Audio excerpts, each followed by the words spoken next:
உப்பு நீரில் விளக்கரியும் அற்புதம் நிறைந்த வட்டாப்பளை கண்ணகியம்மன் ஆலயத்தில் கடல் தீர்த்தம் எடுத்தல் உற்சவம் மாலை முல்லைத்தீவு கள்ளப்பாடு தீர்த்தக்கரையில் சிறப்பாக இடம்பெற்றது.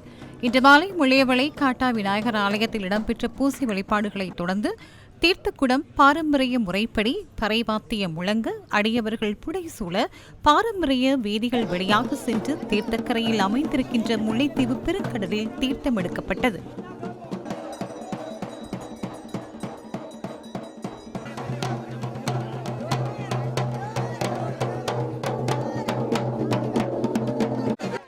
தொடர்ந்து தீர்த்தக்குடம் நடைபவழியாக முள்ளியவளை காட்டு விநாயகர் ஆலயத்திற்கு கொண்டு செல்லப்பட்டது. முள்ளியவளை காட்டா விநாயகர் ஆலயத்தில் 7 நாட்கள் உப்பு நீரில் விளக்கேற்றப்பட்டு எதிர்வரும் 31ஆம் தேதி காட்டா விநாயகர் ஆலய பொங்கல் உற்சவம் நடைபெறவுள்ளது.